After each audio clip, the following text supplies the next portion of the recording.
Nagpabiling debt-free o walay utang ang Davao City hinungdan nga mas napalambo pa niini ang transport services sa syudad. Magandang araw po. This is Councilor Danny Dayang Hirang. Ang ganda ng Pilipinas. Mahalin po natin ito. Pag-uusapan po natin itong revenue or pera ng lungsod ng Davao. Yung lungsod ng Davao po, Davao City ay nasa top 5 rank ng mga cities, highly urbanized cities sa buong bansa. We are still number 1 in terms of cities in Mindanao and Visayas. And napapasok na po tayo doon sa mga malalaking syudad sa buong bansa. And itong Davao City ay wala pong utang.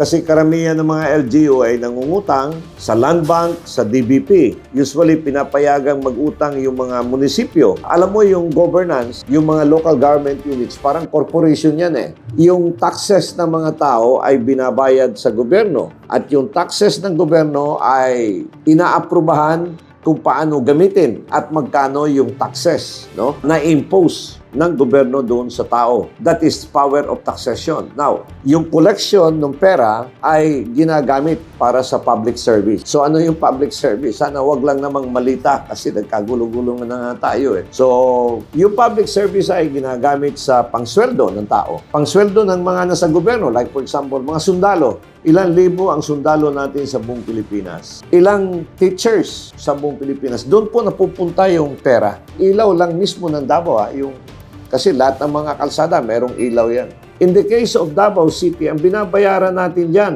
yearly is around 250 million. Ilaw lang Hindi libre po yung pag mag-uwi kayo, may makita kayong sodium light yan. Hindi po libre yan. Binabayaran ng government. At pera ninyo yan.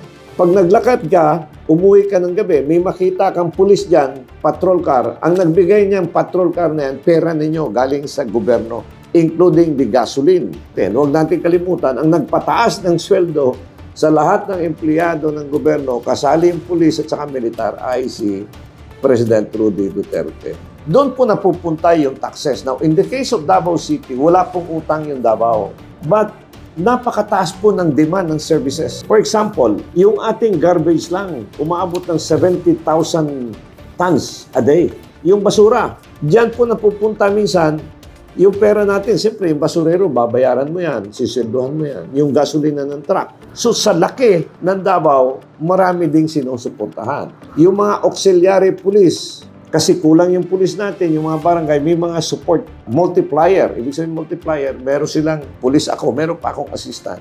Pero dapat bayaran mo din ng barangay or ng city yung mga multiplier. So, ganun po kalaki. Now, in the case of collection of taxes, ano yung basis ng collection? Of course, sa pamamagitan po ng ordinance. Paano mo kinukulikta yung taxes? Merong mga assessment yan. For example, may business permit ka, ina-assess yan. Real property tax, ang mag-a-assess niyan yung assessor's office. Then, i-determine ng assessor's office magkano yon at babayaran ng tao. Yung pera naman mapupunta sa local government units. Yung collection ng customs, Bureau of Internal Revenue, mga national taxes, meron ding share.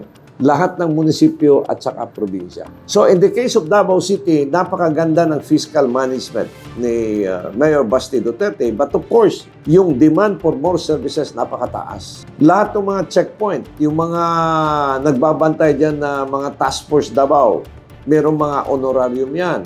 Yung mga barangay health workers, yung mga daycare centers, may mga sweldo yan. So, lahat po, yun po ang napakalaking public corporation, yung gobyerno. At ito po yung nagbibigay ng serbisyo sa ating bansa. So for Davao City, being in the top is not easy. Hindi po biro yung nasa taas ka. Ibig sabihin, maganda yung pagkagamit ng ating taxes with fiscal management. Ngayon, may mga bus tayong binibili para libre masakyan ng tao. So yun po, doon napupunta yung mga taxes ng government. Now, tanong ko sa inyo, kumusta kayo dyan sa inyong munisipyo, sa inyong probinsya? Kumusta po yung ating buong bansa tungkol ditong mga bagay na ito? O which katakot-takot na mga investigasyon. Hanggang sa muli, tuloy po tayo, tulungan po natin yung government. We operate within the bounds of the law. Napakaganda po ng Pilipinas. Tulungan po natin. At magtulungan tayo para sa ating bansa. And we hope also na mananalangin po tayo na yung mga nasa gobyerno ay makinig naman at tingnan yung mga dapat gawin para maayos po yung ating bansa. Hanggat sa muli, this is Councilor Danny Dayang Hirang. God bless Philippines. See you next time and bye-bye for now. A political analyst, Danny Dayang Hirang, shares his commentaries and analysis on the latest issues. As a veteran public servant, offering his insights and critical thinking. As an educator, he speaks the truth that matters. Our seasoned legislator, Danny Dayang Hirang, is live every Monday, Wednesday, and Fridays.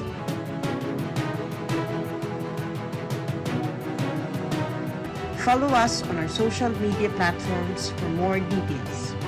Mahalin natin ang Pilipinas.